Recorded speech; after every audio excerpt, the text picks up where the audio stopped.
Students, welcome to our channel entertainment with education. बच्चों, आज हम वर्कशीट नंबर 39 के अंदर जो आपका टॉपिक है क्षेत्र मिति, है ना, इसके बारे में हम रिवीजन करेंगे। दूसरा हम जो रिवीजन कर चुके हैं वो आपका पहले कर चुके हैं इसके क्षेत्र मिति के बारे में, क्षेत्रफल, परिमाप, इन सब।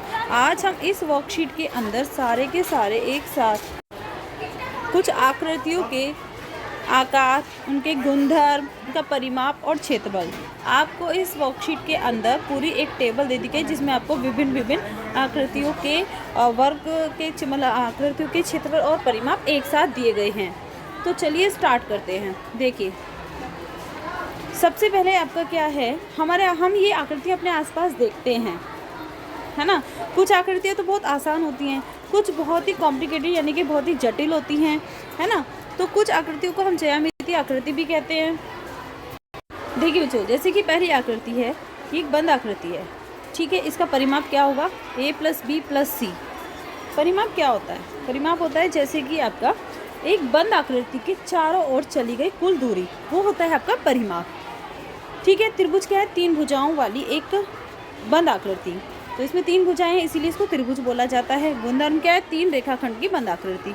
परिमाप आपको बता दिया है। क्षेत्रफल क्या है, 1/2 आधार गुना ऊंचाई यानी कि b × h। b आपका आधार है, h आपका हाइट है।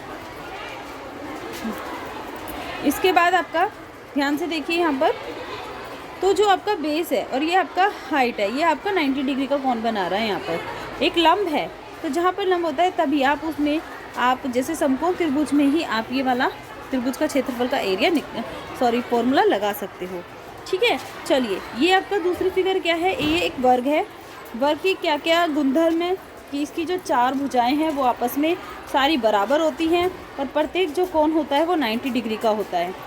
तो परिमाप क्या हो जाएगा, देखो 1 2 3 4, चारों भुजाएं बराबर हैं, तो हम 4 इंटू साइड कर सकते हैं, या 4 बार हम एक भुजा को जोड़ दें, जैसे a + a + a + a। तो जब हम इन सबको जोड़ेंगे तो 4a आ जाएगा, आ गया ना वही 4a। 4a का मतलब क्या हो गया, 4 × a।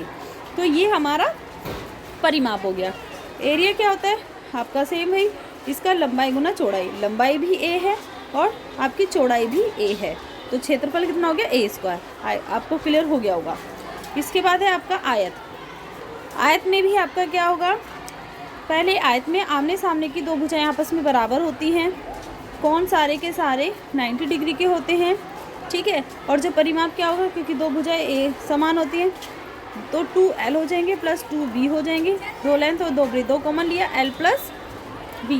तो ये आपका परिमाप हो गया। और क्षेत्रफल क्या होगा, लंबाई गुना चौड़ाई, ठीक है। क्लियर हो गया। ये आपका समांतर चतुर्भुज है। समांतर चतुर्भुज आमने सामने की जो भुजाएं हैं वो समांतर हैं, और समांतर चतुर्भुज में वही 4 भुजाएं, ठीक है, आमने सामने की भुजाएं समांतर होती हैं।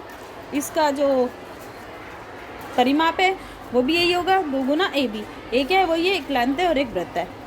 और आपका जो इसका क्षेत्रफल है वो क्या होता है, आधार गुना ऊंचाई, सेम वही, ठीक है, जो आपका ऊपर वाले का, क्योंकि ये भी तो एक समांतर चतुर्भुज ही है ना, बस इसकी आमने सामने की भुजाएं आपस में बराबर है इसीलिए इसको आयत बोल दिया, ठीक है।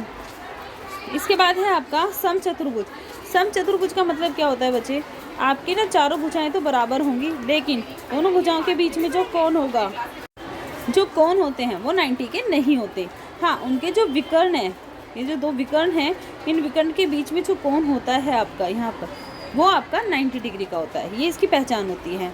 ये 2 भुजाएं बराबर होती हैं, चारों भुजाएं बराबर होती हैं, विकर्ण एक दूसरे पर लंब संधिवाचक होती है, यानी कि 90 डिग्री का एंगल बन रहा है और बराबर भी होती हैं, ठीक है। अब इसके बाद हमारा वही चारों भुजाएं बराबर हैं, तो परिमाप क्या हो जाएगा, 4a। और इसका क्षेत्रफल क्या होता है समचतुर्भुज का, आपका जो दोनों विकर्ण हैं उनकी मल्टीप्लाई करके हाफ कर दो, 1/2 गुना आपका d1 d2, विकर्ण 1 विकर्ण 2 और इंटू 1/2, ठीक है। ये क्लियर हो गया होगा। समलंब क्या होता है, समलंब में आपकी केवल आमने सामने की 2 भुजाएं समांतर होंगी, ठीक है, बाकी 2 भुजाएं समांतर नहीं होती। अब इसका वही परिमाप तो सबका आसान है, पता ही, बंद आकृति के चारों ओर चली गई कुल दूरी, सब भुजाओं को जोड़ दे, ठीक है। इस तरीके से a b c d इन सबको प्लस कर दो तो परिमाप आ गया। जो हमारा क्षेत्रफल होता है वो याद कर लीजिए, 1/2 जो ऊंचाई होती है वो, और ब्रैकेट के अंदर आपकी साइड, जो समांतर साइड होती है उनको ऐड कर दो, a प्लस बी, समांतर साइड, a और b दोनों समांतर हैं, a और b दोनों समांतर हैं, तो हमने इनको ऐड कर दिया। ओके, आपको क्लियर हो गया होगा। इसके बाद आपका देखिए सामान्य चतुर्भुज कैसा है, ये आपका दिया हुआ है, इसमें कुछ भी समांतर नहीं है।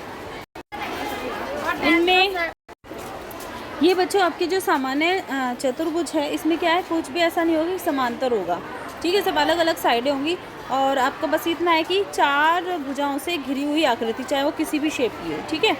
तो अब यहाँ पर परिमाप तो सेम वही, चारों भुजाओं को जोड़ दो, परिमाप आ गया। इसके बाद जब हम क्षेत्रफल निकालते हैं इस तरीके का, तो क्या करते हैं, जैसे आपका ये चतुर्भुज है, एक विकर्ण पर हमने अपोजिट कोने से हमने 2 लंब डाल दिए, तो अब इसका जो क्षेत्र, अब ये देखिए जो एक त्रिभुज है, ध्यान से देखिए एक त्रिभुज है, तो यहाँ पे ये लंब है, क्या होता है 1/2 आधार गुना ऊंचाई, तो आधार क्या है d1, ऊंचाई क्या है h1, ये आ गया।